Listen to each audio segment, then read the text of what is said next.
सारे कार्यक्रम सफल हो रहे हैं। बहुत शुक्रिया ब्रजेश शुक्ला जी, उत्तर प्रदेश के बहुत ही जाने माने राजनीतिक मामलों के पत्रकार हैं। ब्रजेश जी, आपका बहुत स्वागत है। मैं आपसे जानना चाहता हूं कि आने वाले वक्त में आप उत्तर प्रदेश का क्या राजनीतिक परिदृश्य देख रहे हैं? ब्रजेश जी, समाजवादी पार्टी को जो गठबंधन है और बीजेपी गठबंधन के बीच ही लड़ाई होगी, लेकिन बसपा को हम बिल्कुल किनारे नहीं कर सकते, क्योंकि यदि आप जाएं उसको देखें तो जो 13-14% वोट है, मुझे लगता है वो उधर रहेगी, उससे ज्यादा बढ़े ना बढ़े लेकिन उतना रहेगी।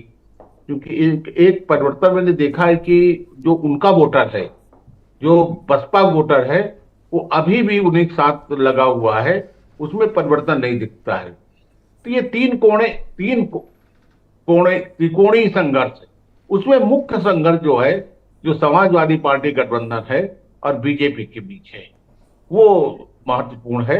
और जो आप देख रहे हैं सदन के अंदर, वो इसी को परिलक्षित करता है जी। अब वो थोड़ा कमजोर हो गया, शोध कम करते विधायक, वरना विपक्ष के विधायक रात भर शोध करते थे कि कौन सा करिश्मा कर दे जिससे कल हेडलाइन में रहें। जी, मेढक पकड़ना है, जो राजपाल को फेंक दें, क्या करें, अब थोड़ा शोध कम हो गया है। अच्छा, मेढक भी लेके आते थे? जी, मेढक लेकर आते थे? नहीं नहीं, वो सारा रिसर्च हुआ करता था कि क्या करें कि उसको दबा कैसे फेंके तो उछल के उन्हीं के ऊपर गिरे जाके। अच्छा, तराजू लेके नहीं आते थे मेढक के साथ?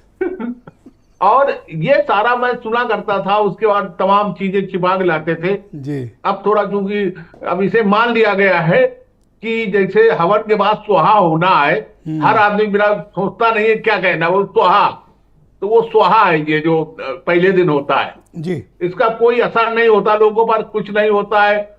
जो ये बातें कही जा रही हैं सरकारी दस्तावेज, सरकार का तो होता ही है वो, ये कोई नई बात है, वो सरकार का ही भाषण, लिखा हुआ भाषण, और वो कैबिनेट से मंजूर भाषण होता है, बाकायदे जो राज्यपाल या राष्ट्रपति पढ़ते हैं, उसमें कोई नहीं, वो सरकार अपनी नीतियों को वो करती है सदन के अंदर। अब आपके सामने मैं दो सिनेरियो प्रस्तुत करता हूं, एक बीजेपी और दूसरा ये जो समाजवादी पार्टी का अलायंस है। बीजेपी का अलायंस कितना कंफर्टेबल है और सपा वाला अलायंस कितना कंफर्टेबल है आने वाले चुनाव में?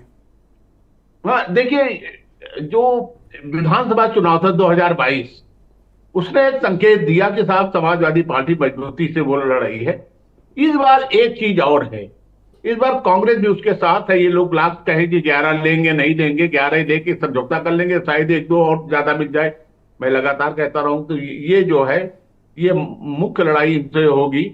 अब ये देखना ये है जो जमीन में कि जो अति पिछड़ा वोट है वो किसके साथ जाता है, वो मुझे फिलहाल जो मैं देख रहा हूं जमीन में, उसमें कोई परिवर्तन नहीं हमें अभी ज्यादा दिख रहा है। अब परिवर्तन आता है, क्या होता है। अब पश्चिम उत्तर प्रदेश में जो अनिल जी कह रहे हैं कि 7 सीटें दी हैं, पश्चिम उत्तर प्रदेश में सबसे बड़ी विडंबना यह है कि जहां जाट प्रत्याशी होता है और राष्ट्रीय लोकदल का होता है, वहां पर वो तो चला जाता है जाट मतदाता एक बड़ा हिस्सा, और बाकी जगह वो ट्रांसफर नहीं हो पाता है। क्या इस बार ट्रांसफर करा पाएंगे? ये तमाम चुनौतियां हैं। इन चुनौतियों को जब तक हम फील्ड में जाकर नहीं देखेंगे तब तक कहना कठिन है। लेकिन कुल मिलाकर के समाजवादी पार्टी और बीजेपी के बीच ये मुख्य लड़ाई होने जा रही है। और ये लड़ाई, आप बताओ जरा, सब लोग बड़ा उत्सुक हैं जानने को, ये राजभर जी का क्या मामला है अभी तक, मतलब क्या है ये?